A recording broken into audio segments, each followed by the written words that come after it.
From the author of Spinsterella, The Strange and Unusual Romance and Spellbound, A Darker Shade of Black comes the legendary Magic Children. Pick up the conclusions of the Spinsterella trilogy in paperback and e-readers this Halloween. I've been watching some Diversity in Comics videos and Captain Cummings videos, and they've been talking about how these SJW titles at Marvel have been leading to many comic book stores across the country closing. And that's a very dangerous situation for the overall comic book industry. Now, when Diversity in Comics says that Marvel state is the state of the entire industry, that's a very honest statement, because if these Marvel titles are struggling to sell in comic book stores, then that's an indicator that the entire industry is in trouble. What a lot of people at SJW Marvel don't understand is that comic books are a business, and that business has been struggling for over 25 years due to a prolonged slump in comic book sales. Comic book sales are nowhere near where they were back in the 1980s, where you had many mid-list titles like Iron Man and Captain America selling over 200,000 copies, and they're nowhere near the 1990s, where we had books like Todd McFarlane's Spider-Man #1 selling 1 million copies. We're nowhere near any of those numbers, and when you compare those numbers to what comics are selling today, the numbers are downright anemic.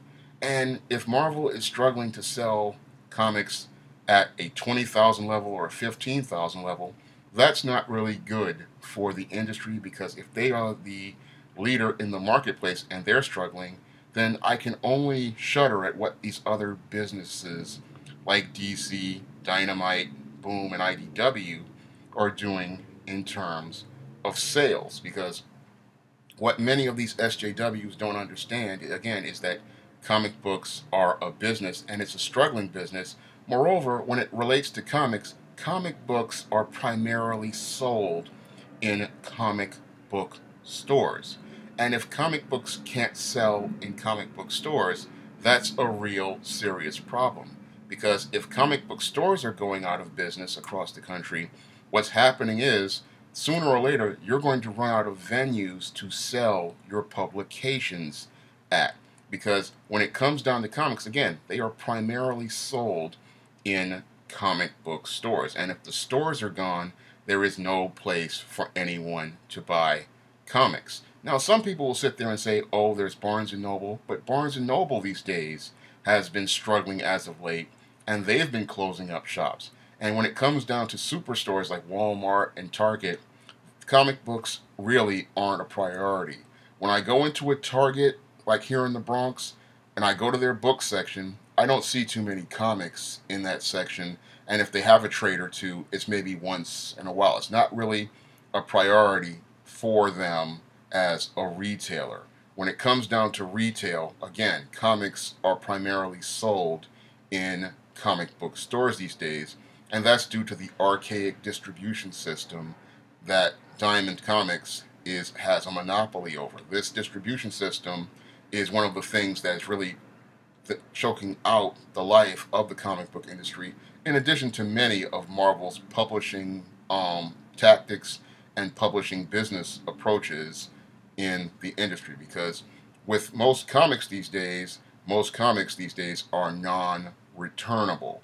And when a retailer goes out here and they order a comic, they have to pretty much take that comic, and even if it doesn't sell, they have to eat the cost of that comic. So what's happening to a lot of these comic shops these days over the last couple of years is that they've had to take a lot of losses. I'd say ever since 2011, when DC launched the New 52, a lot of comic shops have been taking really serious losses, as many regular readers abandoned DC Comics for the New 52. And then in 2015, when SJW Marvel rolled around, they had no incentive to really even come to the comic book store. So many comic shop owners are sitting on long boxes upon long boxes of unsold inventory. And when they have to sit on all this inventory, what happens is they have to take a loss. Because when they buy this comic from Diamond and they can't get a return on it, they have to then cut the price from the retail price all the way down to what they usually have to pay for a printed copy, which is usually 50 cents. And when that doesn't sell, that's how books wind up in the quarter bin. And what most people don't know about books winding up in a quarter bin is that most comic shop owners are just taking a loss on that book.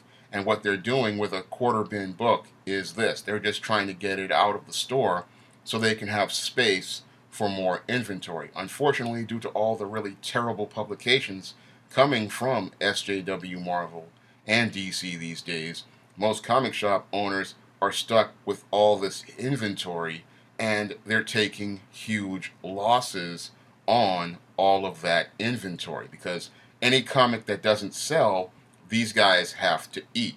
And these poor comic shop owners are swimming and overwhelmed in so many bad comics that they can't move, that it's literally leading to them winding up heading to a point where they're forced to close their business. This is one of the big problems with the modern comic book industry, and that problem was created at both Marvel and DC by hiring grossly unqualified people to work at both companies.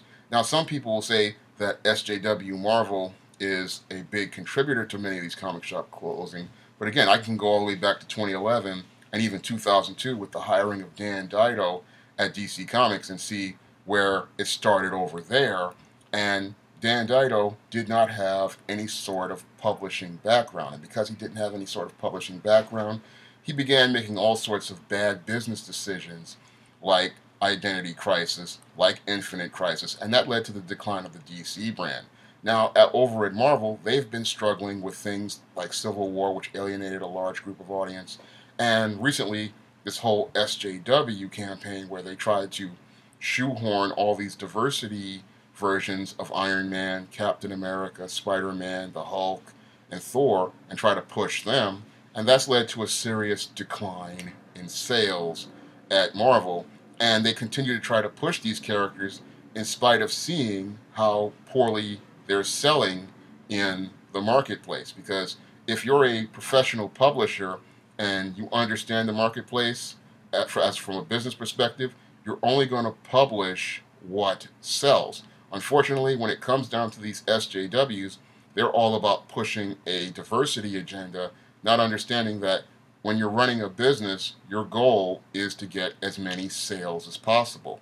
And if your books aren't selling, you're losing money, and your retailers are losing money. And in fact, many of the remaining retailers have lost so much money that they're starting to pull back on what they're ordering.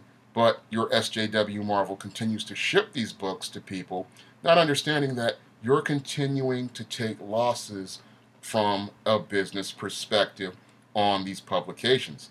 And your whole approach to publishing comics is a dysfunctional one, because if you understand trade publishing, you understand that the bigger your catalog that you have, the more losses you're going to take.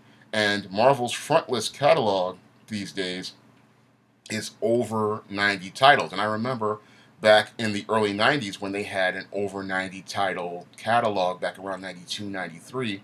And that was before the first big crash of the comic book industry. And that really hurt Marvel, along with the plan to buy Heroes World. And what they're doing right now is following in that exact same footstep, going out here and trying to publish a whole host of titles in the hopes of throwing crap at the wall and hoping something sticks. But that's not an effective approach to publish comics from a business perspective. Because if you understand the publishing business, you would understand that 90% of all new publications fail. So you really do not want to have a heavy loaded front list. When it comes down to publishing, there are three lists. There's the front list, which are the new titles you're producing. There's the mid list, which is brand new titles by brand new writers and artists. And then there's your back list, which are your best-selling books. And you really want to have a larger back list than your front list or your mid list. Because if you have a large backlist catalog, you have revenue coming in from older publications that can sustain you while you go out here and take risks on the front list titles, which are popular titles that you expect to sell well, and especially your mid list titles, which are books that are written by brand new writers, brand new artists, and rookie talent that you are going to put out here to see how well it does. And if it does well, you continue to push it. But if not, you just wind up cutting your losses on it.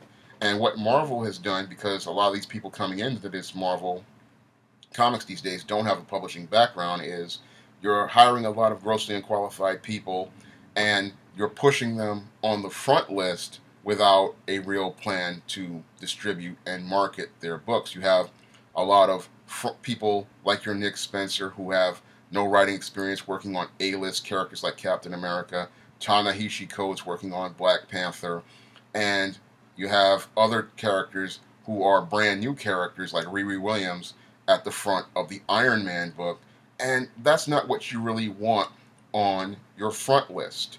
When it comes down to your, front list titles, you really want to have solid sellers. That's why it's important to have a comic book featuring Peter Parker as Spider-Man, Steve Rogers as Captain America, and Tony Stark as Iron Man, because those are the books that are going to go out here and sell very well and cover the cost of more high-risk concepts out there if you wanted to do more high-risk concepts. Because when it comes down to your catalog, you want to be able to have it together in a model where your front list books are selling and your backlist books are selling. So when you have your new mid-list titles, those mid-list titles, if they fall, you don't really take too much of a loss. And with Marvel's current model, they have too many titles on their front list.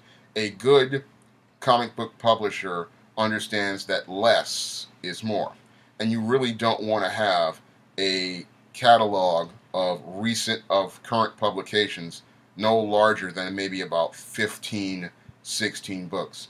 People should be able to buy all of your catalog titles that of your core characters with a $50 bill.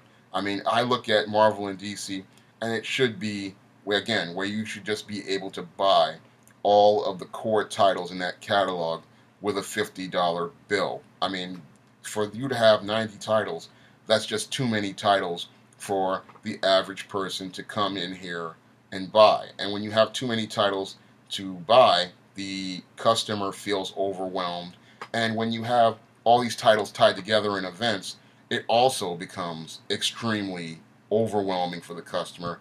And many customers just wind up throwing up their hands and walking away because the catalog is just too big for them to digest.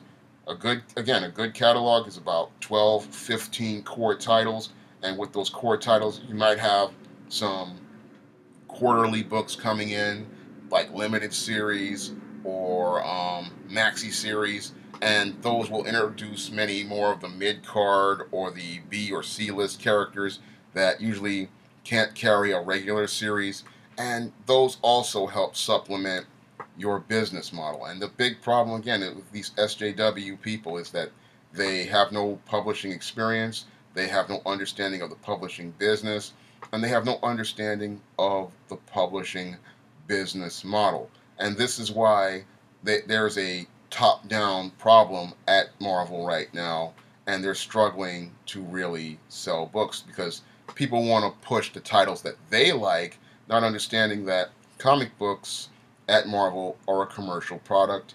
These are commercial characters, and you have to sell what the customer wants.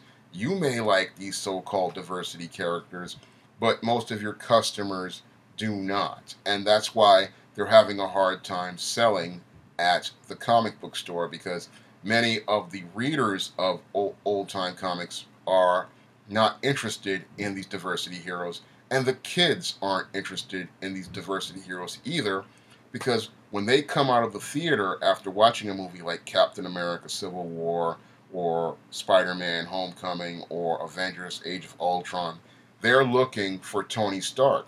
They're looking for Steve Rogers. They're looking for Thor Odinson. They're looking for Sam Wilson to be the Falcon. And they walk into the comic shop And they're seeing characters that don't match what they saw in the movies. When they go to the comic book store and they see Miles Morales as Spider-Man, Riri Williams as Iron Man, a female Thor, and Sam Wilson as Captain America, they wind up becoming confused, and that leads to people not buying comics. So these SJWs, they think they're going out here and pushing their agenda, but all they're doing is hurting the overall business of the comic book industry, because in order, again, comic books are primarily sold in comic book stores. And if the comic book stores are closing due to the poor product produced by Marvel and DC, then we have a problem with the product. The big problem at Marvel and DC right now, I'm seeing, is that neither company really has anybody in editorial or at the executive points of Disney and Warner Brothers to admit that there's a serious problem with the publishing divisions of both companies. I can see where there's a serious problem with the publishing divisions of both companies, and I've seen it for over 15 years. And the sad part is, most people at the executive level of Warner and Disney don't see the problem with it, that you have inexperienced people trying to run a publishing house, people who don't understand the publishing business, people who don't understand how to manage a catalog, people who don't know how to launch titles, and people who don't know how to market titles.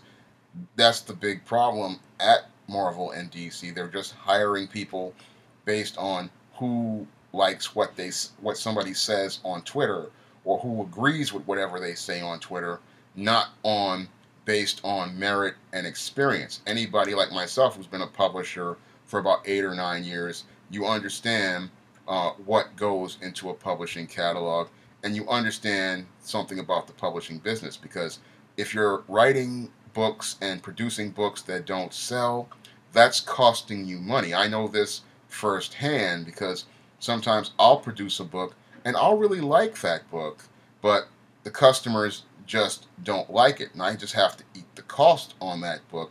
And I know how painful that is, especially if you go out here and spend money to pay for a cover for that book and hire a professional artist.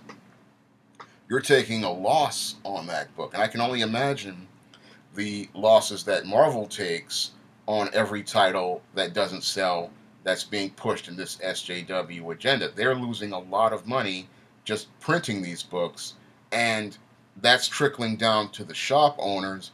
And the shop owners, they're getting to the point where they just can't take it anymore, and this is why they're not ordering as many books, because they just can't eat any more losses. I mean, you reach a point on the retail side where you can't move with many of these comics. You can't move the merchandise, and you can't return the merchandise, so you just stop ordering the merchandise. And you would think, again, that the editors at Marvel would sit there and say to themselves, we need to right this ship. We need to admit that there's a problem. Unfortunately, when it comes down to these social justice warriors, they're so emotionally caught up in what they want to push as their agenda that they have a hard time listening to the customer and listening to what they're telling them. I've been listening to the customer for over 15 years. I've heard what the customers had to say, and they're saying they don't want these products. Unfortunately, people keep trying to push these products down people's throats, and they think that if they continue to push the product, the customer will accept them. Well, the customer has already said they don't accept this product. This product is just not what they're looking for. And what Marvel and DC both need to do is they're going to have to understand that if the customer is telling you that this is not the product that they want, you're going to have to go out of your way to give them the product they actually want. On the DC side, I've heard from so many people say they want their classic DC universe back. And as I see it, with this Rebirth event, it's just gone on too long. And that's one of the things that's making, yes, DC has made some good sales, but they could have even better sales if they were to go out here and give people classic DC, because that many customers, they're waiting on the sidelines for classic DC to come back. And on the Marvel side, what people want to see is they want to see their classic heroes back. But with this Generations event, they stuck a middle finger up at people, and then people just said, I'm not going to buy it. What people, again, want are good comic stories featuring classic heroes. And what they really want with diversity is they want you to start using some of those existing characters that are in the catalog, and going and using some of those characters that have not been used. And also, if you want to bring in new characters, then go out here and bring in new characters. And the biggest problem with that whole SJW diversity problem at Marvel, as I see it, is this. You have a whole bunch of white females sitting there talking about creating diversity characters, and a lot of beta white males talking about creating diversity characters, and one guy, Ta-Nehisi Coates, talking about his version of black people, but we're not seeing any real diversity behind the scenes. As an African American creator, I've been trying to come into the comic book industry for over 20 years, and I still can't get in the door, and many other qualified people have still struggling to have a hard time getting in the door. And what's frustrating for us is that we have a lot of talent and a lot of skill, but we can't get in the door, and it really upsets us to see these SJW creators come into this company, Marvel, and these dysfunctional people at DC come in, and they're ruining both companies by producing some of the poorest quality comics in the history of the industry. The books they're producing right now are just far below par. A lot of them are filled with a lot of poor quality storytelling, because it shouldn't take 9 issues of a Hulk comic for the She-Hulk to actually do something, and it shouldn't take 2 or 3 issues of Defenders for us to even figure out what direction the story is supposed to go in. When I look at a lot of these comics, they really lack any sort of craft, because again, that's another big problem with the comic book industry, is that a lot of people never learned craft due to the excesses of the 90s, and there was no editors there to give guidance to people, because a lot of people left Marvel and DC, and a lot of people in the indies never really got any guidance because there really wasn't any sort of standard or house style. So a lot of people didn't learn craft, and that's all trickled down to this sad state of affairs that Marvel has become these days. Because when I look at Marvel, they are the ones who are suffering the worst of this, due to them hiring a lot of grossly unqualified people and no real plan to, get the ship right. I've always said that Marvel really needs a seasoned publishing professional to come in to the company, and even DC needs the same thing. Somebody with years of publishing experience, someone who understands the publishing industry, understands things like house style, house standards, understands how to manage a catalog, understands how to launch titles, someone who understands all 3 of the lists I've talked about, which is the front list, the back list, and the mid list, and how important it is to manage all 3, and understands how to launch books on each side of the spectrum. Because when I look at all these companies, there is no real understanding of how to launch books, just like trade publishers launch books. Because as a publisher myself, I understand now the difference between, a front list title, a back list title, and a mid list title. And when it comes down to your catalog, you really have to understand how to manage that, because that's how you're going to make your money. If you have a front list title by an A-list author, that's what you're going to use to lead your summer season, and that's what you're going to lead your holiday season, because those are your 2 big seasons in trade publishing. And I don't see any real strategy for launching books at Marvel or DC towards those 2 key periods, because those are the 2 key periods where you get new readers: the summer reading season and the holiday season, because everybody buys books in the summer when people are going on vacation, and they also buy lots of books at Christmas time to give as presents. And people want to go out here and buy comics at those times, because those are the times when people want to try new titles, because a lot of people are getting gift cards during the holiday season and during the summer season, because they have a lot of time to read. But I don't see any strategies towards that, because everything is tied these days towards huge events like Secret Empire or one of these other events out here, and nothing is really tied towards, taking monthly titles and doing little mini storylines like 3-issue arcs or 4-issue arcs that start in the summer or start during the holiday season and really get the readers interested in a comic or interested in a character. Your SJWs, they don't really understand the publishing business that well, so they don't understand how to develop a strategy like that at all. I understand how to do a strategy like that because I've studied trade publishing and I've launched titles over the last 7-8 years, and I understand how to launch your titles for those key periods and reach new readers, because I've reached a lot of new readers over the last 7-8 years on digital platforms, and I really don't think the comic book industry could survive on a digital platform, because comics, again, they're sold primarily in comic book stores, and with the median age of most comic book readers being over 40 years old, a lot of those older readers aren't going to transition over to digital. And that could be the real serious death knell to the comic book industry, because if the comic shops go, I believe the industry is going to be in dire straits. And with these stores closing, that's a really bad indicator, because if Marvel doesn't get its health right and they don't fire people like Axel Alonso and Tom Beverett and bring in a seasoned professional, and DC doesn't fire Dan Dido, I really see the comic book industry headed towards a real serious death spire, something that's going to be even worse than what happened in the 1950s when the comic book industry collapsed back then. Because when the industry collapsed back in the 50s, a lot of people were out of work, a lot of publishing houses went out of business, and a lot of artists and writers suffered. And I really wouldn't want to see that.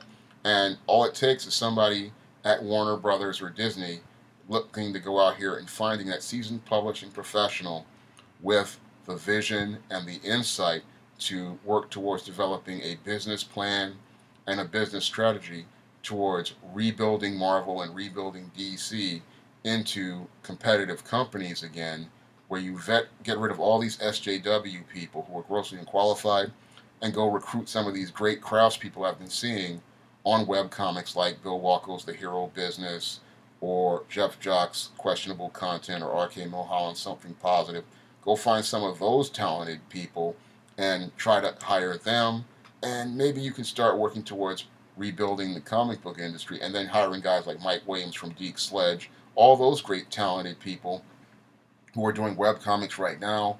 I believe that that's going to be one of the things you need to do. And the other thing you're going to have to do is try to find another distributor outside of Diamond and bring back returnability to comics, because there really has to be something done drastic to try to fix this comic book industry if people are serious about it. And that's going to mean that in the short term, a lot of people are going to have to go at the top, and new people are going to have to come in. And it's going to mean you're going to have to make efforts to try to rebuild things. And that's going to be a lot of work, but I don't know if a lot of people want to do that work. But that's the work that has to be done. And all that work has to start with bringing in that seasoned publishing professional who understands the business, understands the medium, and understands the audience. The audience has spoken, and sadly, comic book stores are the ones that are suffering the most due to the audience speaking. And the big problem is that the publishers just aren't listening, because many of these people see those corporate dollars as continuing to flow, not understanding that if a business isn't working in a major conglomerate company, they usually close that part of the business. Because I saw this happen during the 2010 recession, 2008 recession with Pontiac and Saturn, and I saw it happen with the 2001 recession with Oldsmobile. And I'd hate to see Marvel and DC Comics and comic shops become like Oldsmobile, Saturn, and Pontiac. If you'd like to try some of my SJS Direct publications, you can click the link to Amazon.com in the description box. And if you'd like to try some of my some of my ISIS series books, you may do so by clicking the link to Amazon.com in the description box. And if you'd like to see me make more videos, you can donate to my Patreon by clicking the link in the description box. That's all I have to say for this video. You can comment, rate, and subscribe.